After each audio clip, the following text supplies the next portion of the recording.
Non, béni soit notre Dieu tout le temps, maintenant et toujours, le siècle des siècles. Amen. Amen.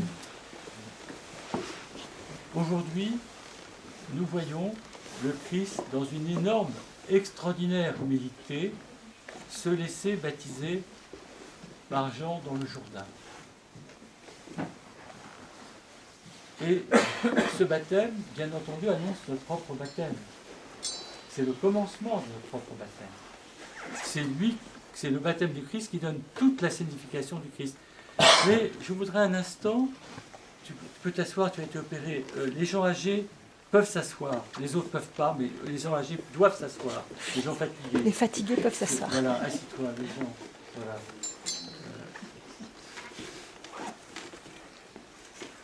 Le Christ, à tout moment dans la proclamation de son évangile, annonce clairement à ses apôtres qui ne comprennent pas sa crucifixion, son ensevelissement, donc sa mort, son ensevelissement et sa résurrection. Ne pensez pas qu'en cet instant du baptême qui annonce ce mystère, il n'ait pas eu en lui-même, sous ses yeux, ce mystère. Je voudrais un instant revenir à la théologie orthodoxe du baptême. Dans la théologie orthodoxe du baptême, il y a d'abord le mot baptisma qui signifie immersion. Ce n'est pas un simple ondoiement comme cela se fait dans l'Église catholique, sauf dans les églises orientales de rite byzantin qui, elles, pratiquent le rite orthodoxe de l'immersion.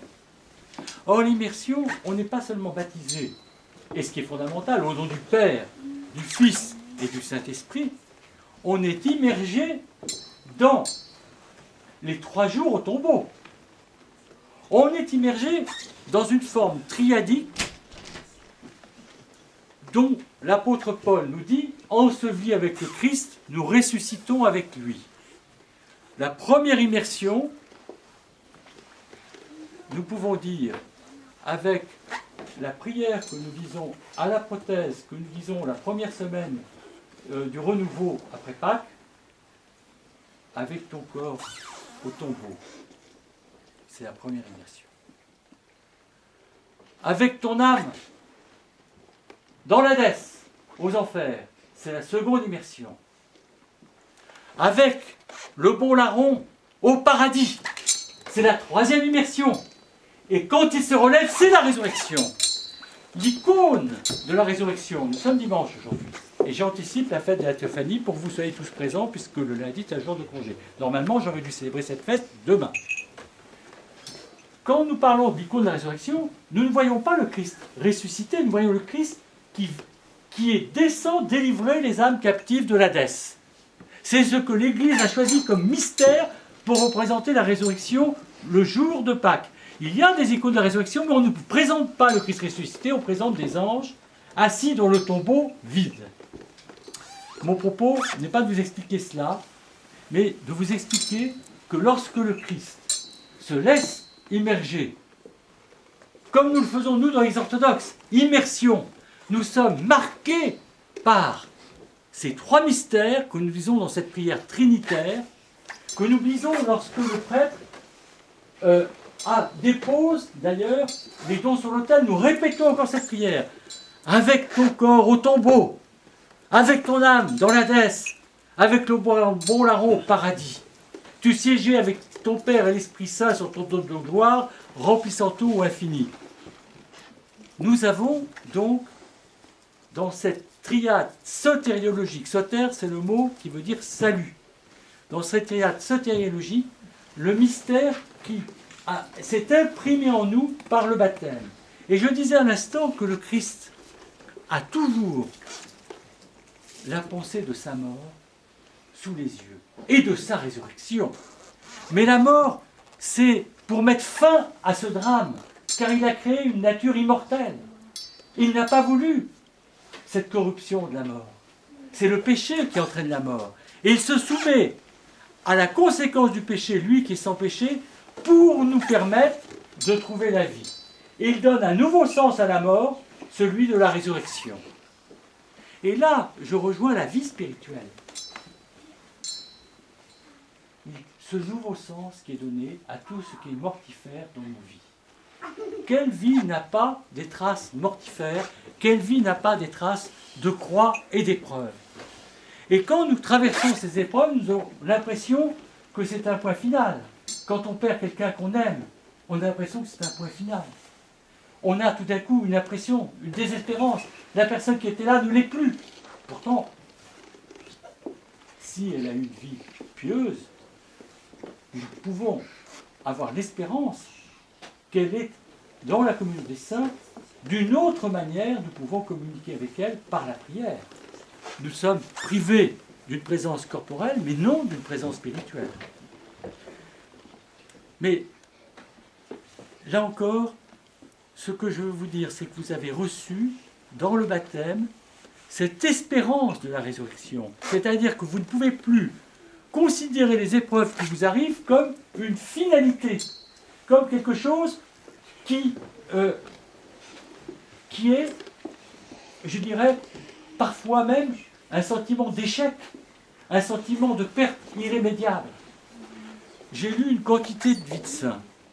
Une des choses qui m'a le plus frappé dans la vie des saints, et des saints dont je voudrais vivre le 100e ou le 1000e de leur vie spirituelle, c'est qu'ils ont des vies de martyrs. Ils ont des vies d'échecs. D'échecs sur le plan du monde. Dans l'Église, ils échouent dans des missions qui étaient les leurs. Rares sont les saints qui ont une vie linéaire avec que des réussites, j'en connais pas d'ailleurs, que des réussites sur le plan même de ce qu'ils voulaient construire. Au même, quand je pense à Saint-Serge, Saint-Serge qui fonde un monastère extraordinaire et qui tout d'un coup revient dans son monastère, il trouve son frère qui a pris sa place et il est obligé de partir parce qu'il a tout d'un coup quelqu'un qui est devenu son adversaire par jalousie. Donc, vous savez, et pourtant il est fondateur. Et on retrouve ça dans beaucoup de vies de saints. Ne pensez pas que ça soit quelque chose... Donc, quand vous êtes devant un échec dans la vie, c'est un échec par rapport à la pensée du monde, par rapport à la vie sociale, par rapport à vos relations humaines. Mais posez-vous la question de savoir si c'est un échec aux yeux de Dieu. C'est ça la vraie question. Vous participez dans ce que vous croyez être des échecs, dans ce que vous croyez être des épreuves insurmontables, dans vos désillusions affectives, sentimentales. Si vous les placez devant Dieu, je dirais même si vous passez vos propres erreurs devant Dieu, parce que, après tout, si je parle d'échec, je peux parler d'erreur. Si vous les placez devant le Christ, sur la croix, vous les greffez dans cet espace que le Christ a laissé dans sa chair blessée, pour que votre sacrifice soit revêtu d'un sens qu'il n'aurait pas eu autrement. C'est-à-dire, c'est ce que l'apôtre Paul dit d'une manière très mystérieuse, je souffre pour tout ce qui manque à la passion du Christ. Nous savons bien que la passion du Christ a tout rempli, qu'elle est absolument parfaite. Et pour autant, le Christ dit, l'apôtre Paul dit, je souffre pour tout ce qui manque à la passion du Christ. Ça veut dire qu'il dit que le Christ a laissé un espace dans sa chair blessée, couronnée d'épines, souffletée, transpercée, pour que nous lui apportions nos faiblesses, nos souffrances, nos erreurs, et je dirais même plus nos péchés, puisqu'il est venu sur la croix pour prendre nos péchés. Et pourquoi je ne lui apporterai pas à la place d'or, de myrrhe et d'encens mes péchés, en disant Seigneur, je t'apporte moi le misérable, je n'ai rien à t'offrir d'autre que mes pauvres péchés, parce que tu les as pris librement sur toi, je te les apporte, parce que c'est souvent dans l'épreuve qu'on se rend compte de sa faiblesse, de sa misère. C'est pas quand il paraît aller bien, que le monde nous encense, là on devient aveugle en général. C'est quand l'épreuve arrive qu'on retrouve une clairvoyance. Ceci pour arriver au centre, et je ne veux pas être trop long, de ce que je voulais vous dire aujourd'hui. Dans l'Église orthodoxe, il y a un renouvellement du baptême qui est fondamental. Vous savez que dans les orthodoxes, on n'a pas ces espèces d'étapes comme dans l'Église catholique où, par exemple, on baptise un enfant, mais surtout, on ne lui donne pas le sacrement de l'onction, parce que ça, c'est réservé aux évêques, c'est se donne beaucoup plus tard. Ensuite, on va lui donner la communion dans la communion privée, puis la communion solennelle, mais des années après le baptême. Et enfin, je crois, dans cet ordre, je ne suis pas complètement sûr, le sacrement de l'onction. Dans l'Église primitive, comme dans l'Église orthodoxe qui respecte cela, ces trois sacrements sont donnés ensemble. Alors, il y a cette pensée occidentale très cartésienne que nous n'avons pas. Il faut attendre pour donner l'Eucharistie à un enfant qu'il comprenne. Moi, adulte, je ne comprends pas l'Eucharistie. En revanche, le Christ m'a dit « Laissez venir à moi les petits-enfants ». Quand les apôtres, justement, au nom de principes, parce que les enfants bousculent, etc., les écartaient, dit « Non, non, non, laissez venir à moi les petits-enfants ». L'Église orthodoxe donne l'Eucharistie au bébé. Parce que le Christ, ce n'est pas notre conscience du Christ qui compte, c'est la conscience du Christ en nous qui compte.